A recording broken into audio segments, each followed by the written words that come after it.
Le Lévitique, chapitre 4. L'Éternel parla à Moïse et dit: Parle aux enfants d'Israël et dis: Lorsque quelqu'un péchera involontairement contre l'un des commandements de l'Éternel en faisant des choses qui ne doivent point se faire, si c'est le sacrificateur ayant reçu l'onction qui a péché et a rendu par là le peuple coupable, il offrira à l'Éternel pour le péché qu'il a commis un jeune taureau sans défaut en sacrifice d'expiation. Il amènera le taureau à l'entrée de la tente d'assignation devant l'Éternel, et il posera sa main sur la tête du taureau, qu'il égorgera devant l'Éternel. Le sacrificateur ayant reçu l'onction prendra du sang du taureau et l'apportera dans la tente d'assignation. Il trempera son doigt dans le sang, et il en fera 7 fois l'aspersion devant l'Éternel, en face du voile du sanctuaire. Le sacrificateur mettra du sang sur les cornes de l'autel des parfums odoriférants, qui est devant l'Éternel dans la tente d'assignation. Et il répandra tout le sang du taureau au pied de l'autel des holocaustes, qui est à l'entrée de la tente d'assignation.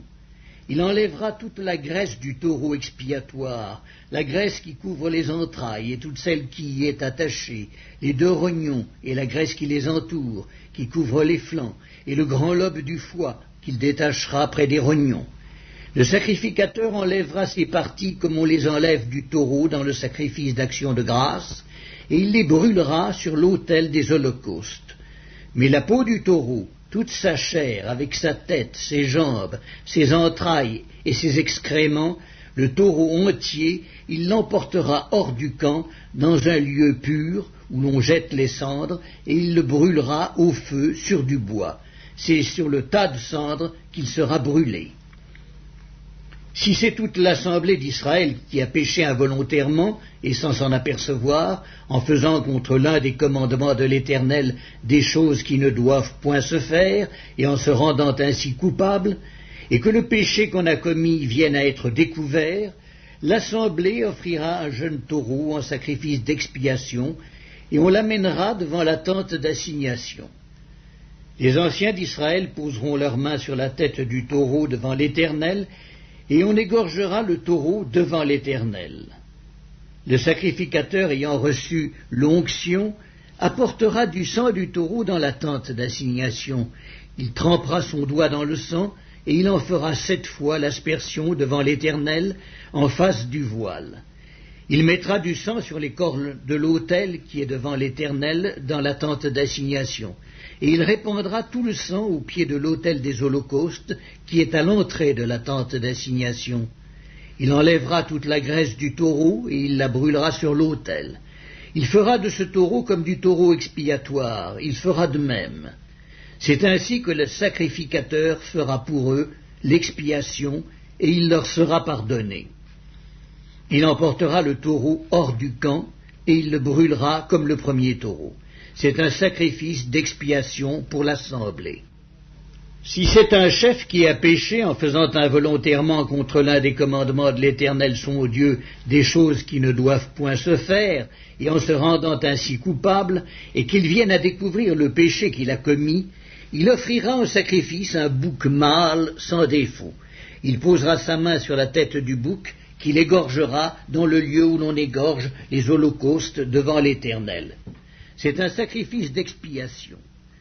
Le sacrificateur prendra avec son doigt du sang de la victime expiatoire, il en mettra sur les cornes de l'autel des holocaustes, et il répandra le sang au pied de l'autel des holocaustes.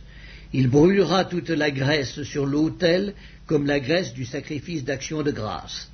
C'est ainsi que le sacrificateur fera pour ce chef l'expiation de son péché, et il lui sera pardonné. Si c'est quelqu'un du peuple qui a péché involontairement, en faisant contre l'un des commandements de l'Éternel des choses qui ne doivent point se faire, et en se rendant ainsi coupable, et qu'il vienne à découvrir le péché qu'il a commis, il offrira en sacrifice une chèvre, une femelle sans défaut, pour le péché qu'il a commis. Il posera sa main sur la tête de la victime expiatoire, il l'égorgera dans le lieu où l'on égorge les holocaustes. Le sacrificateur prendra avec son doigt du sang de la victime il en mettra sur les cornes de l'autel des holocaustes, et il répandra tout le sang au pied de l'autel. Le sacrificateur ôtera toute la graisse comme on ôte la graisse du sacrifice d'action de grâce, et il la brûlera sur l'autel, et elle sera d'une agréable odeur à l'Éternel. C'est ainsi que le sacrificateur fera pour cet homme l'expiation, et il lui sera pardonné. S'il offre un agneau en sacrifice d'expiation, il offrira une femelle sans défaut. Il posera sa main sur la tête de la victime, qu'il égorgera en sacrifice d'expiation dans le lieu où l'on égorge les holocaustes. Le sacrificateur prendra avec son doigt du sang de la victime, il en mettra sur les cornes de l'autel des holocaustes, et il répandra tout le sang au pied de l'autel. Le sacrificateur ôtera toute la graisse, comme on ôte la graisse de l'agneau dans le sacrifice d'action de grâce, et il la brûlera sur l'autel comme un sacrifice consumé par le feu devant l'Éternel. C'est ainsi que le sacrificateur fera pour cet homme l'expiation du péché qu'il a commis, et il lui sera pardonné.